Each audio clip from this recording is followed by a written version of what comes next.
السلام عليكم ورحمة الله وبركاته. أهلا بكم أعزائي متابعين قناة الرياضيات مع أيمن عبد الله. وسؤال هندسة: أوجد مساحة الدائرة. معنا هنا في دائرة، موجود في داخل الدائرة هنا في مثلث A B C.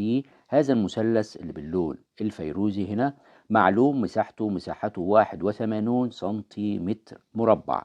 هنا معلوم أيضا ضلعي، في ضلع AB معلوم 18 سنتيمتر، وضلع آخر AC 15 سنتيمتر، وطبعا هنا مركز الدائرة O.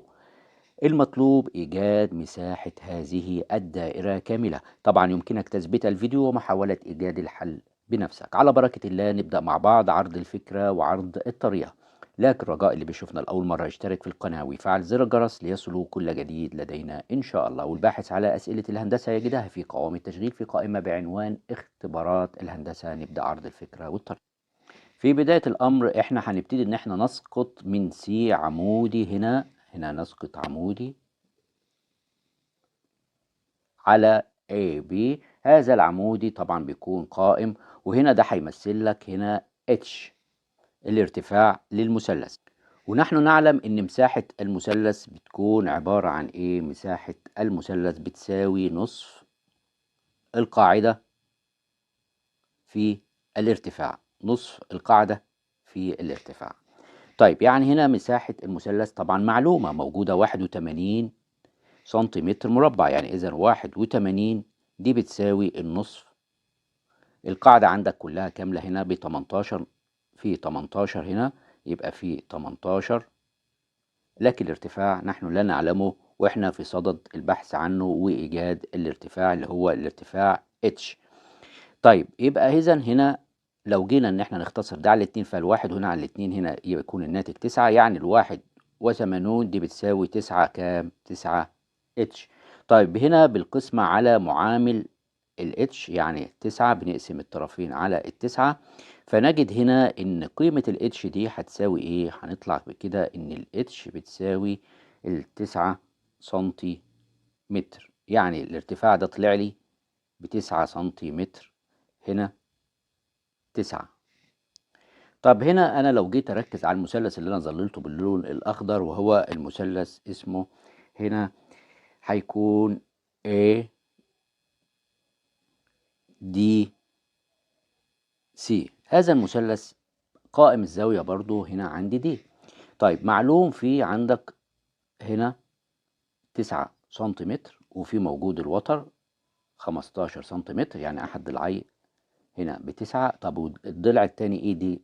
لسه احنا لا نعلمه، بس ممكن سهل جدا ان انت تحسبه. ازاي تحسبه؟ وتحسب اي مثلث قائم بسهولة جدا، ضلعين معلومين تقدر تجيب التالت. القاعدة عندنا او بالنسبة لفيثاغورس كان عندك اي مثلث بيكون اللي هو قائم بيكون معاك 3 و4 و5. جميل، دي الاضلاع بتاعته بداية اي مثلث بنبتدي بيه. طيب بنبتدي هنا لو جيت تلاحظ ان انت معاك هنا في واحد 9 اهي. طب دي معناها ايه؟ هو ضرب في 3. لما يضرب العدد فيه، ضرب فيه 3، هنا هيضرب 3 مضروبة في 3 يكون الناتج كام؟ 9. طب اضرب الأربعة في 3 12، اضرب الخمسة في 3 15. هتجد انت عندك هنا التسعة اهي معلومة. جميل. طيب وموجود ال15 اهي موجودة تمام. يبقى مين اللي غير متواجد؟ ال12. يعني اذا افهم من كده ان ده هيكون طوله كام؟ 12. يعني اذا هنا ده معايا الجزء A دي ب 12، يبقى انا طلعت كده ان ال A دي هيساوي كام؟ 12 سنتيمتر. وفي نفس الوقت كان كل ال A ب 18، لما نطرحهم يبقى اذا ال D B ده هيكون كام؟ هيكون 6. يبقى عرفنا ده ايضا هيكون 6 سنتيمتر. طيب هنا من سي هنبتدي ان احنا نسقط هنا قطر او نرسم قطر. طبعا القطر انت عارف ان بيكون بيجيب من اول الدايره لاخرها، فبالتالي هنا لازم يمر كمان بالمركز بتاع الدائره، يعني هنا هيكون سي هنا A. وفي نفس الوقت هنوصل ال AE، يعني الوتر اللي موجود معانا هنا، فيصبح الشكل معانا كما نرى أمامنا في هذا الشكل. وهنا عايزين نتذكر سويا نظرية طاليس اللي كانت بتقول لي لو انت عندك 3 نقاط تقع على الدائرة، نقطة A نقطة E و A ونقطة C بتقع على الدائرة وطبعا موجود معانا خط منهم اللي هو AC، ده بيمثل لك القطر في الدائرة، فإن الزاوية هتكون AAC بتكون زاوية قائمة 90 درجة. يعني أفهم من كده إن الزاوية هنا هتكون زاوية إيه؟ زاوية قائمة 90 درجة طبقا لنظرية طاليس. يعني هيطلع لنا في مثلث آخر قائم وهو مثلث EAC قائم هنا عند الزاوية دي. وهنا طبقا للنظرية اللي كانت بتقول لي إن لو كان زوايا بتعترض نفس القوس يبقى إذا بتكون متساوية.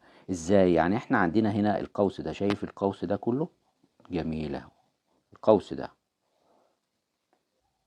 القوس ده موجود في الزاوية دي هنا اللي هنا دي أهي زاوية بي، والزاوية دي كمان هيكون الزاويتين دول مالهم متساويتين طبقا للنظرية السابقة. يعني أفهم من كده إن زاوية E بتساوي زاوية ايه؟ بتساوي زاوية B. طبعا ده هيؤدي لحاجة، ان انت عندك في المثلث AAC اللي هو المثلث اللي نشأ حديثا اللي هو ده، هذا المثلث اللي انا حددته بالإطار الأصفر ده، هنا هيشابه مثلث آخر وهو مثلث BDC هذا المثلث. طبعا المثلثين الاتنين قائمين، التشابه جاي زاوية قايمة وزاوية قايمة، وفي زاوية هنا بتساوي الزاوية اللي هنا، وقلنا نتيجة ان واقعين على نفس ايه القوس، فبالتالي هنقول ان هنا زاوية او المثلث هنا EAC بيشابه مثلث آخر وهو مثلث BDC طبعا في ايه زاويتين كما ذكرنا.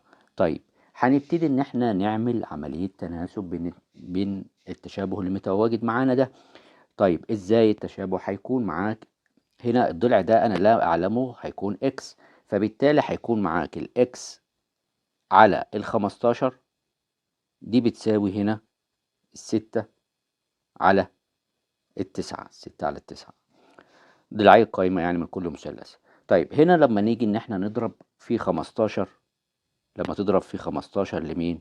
للطرفين، اضرب لي في 15 عشان ال15 اللي هنا مع ال15 اللي هنا بالسلامة. أصبح معاك إن أنت سهل جدا توجد قيمة إكس، يبقى الإكس دي هتساوي كام؟ هتساوي 10 سنتيمتر. يعني إذا هنا طلع لنا الناتج اللي هنا هيكون 10 سنتيمتر. وطبعا المثلث ده مثلث قائم زي ما احنا اتفقنا، فممكن نشتغل بيه فيثاغورس، الاي تربيع زائد البي تربيع دي بتساوي السي تربيع. طبعا كل ده عشان اجيب القطر، ومن خلاله اقدر اجيب نص القطر عشان احسب مساحة الدائرة.